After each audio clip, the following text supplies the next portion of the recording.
আসসালামু আলাইকুম। দেখুন আমি রসুন দিয়ে গরুর মাংস রান্না করছি। আসলে রসুন দিয়ে গরুর মাংস রান্না করলে দারুণ টেস্ট হয়।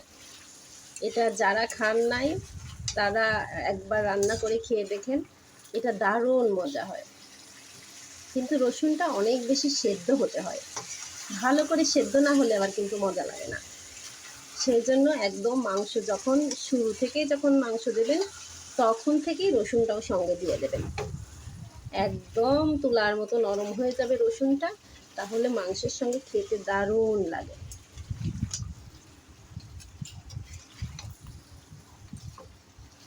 ভীষণ টেস্টি।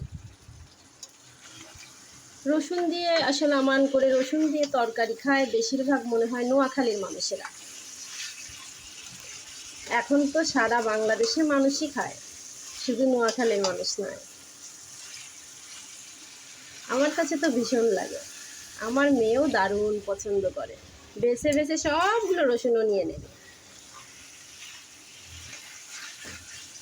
মাংস রান্না করলে বলবে আম্মু রসুন দাও নাই, সেই জন্য আজকে বেশি করে রসুন দিয়ে দিছি। তুলে তুলে মেয়ে খেয়ে নেবে।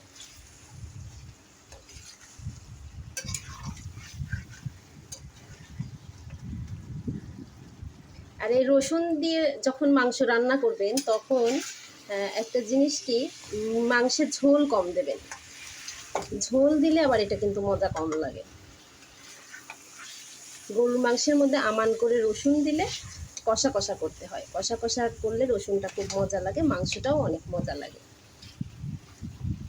এমন সুন্দর পারফিউম বের হয় মাংস দিয়ে, একদম চারপাশ মোমো করে।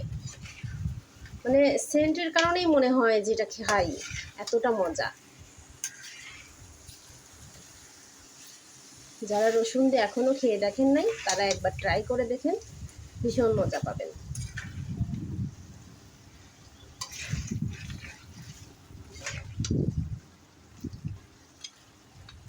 আমাদের বাসার সবাই রসুন দিয়ে পছন্দ করে, আমিও পছন্দ করি।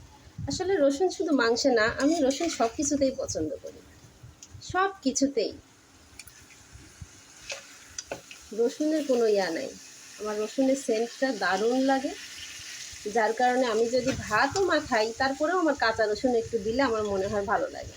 আর শুটকিতে রসুন সেটা তো কোনো কথাই নাই, এতটা টেস্ট হয়। সব তরকারিতেই রসুন দিলে খুব মজা লাগে।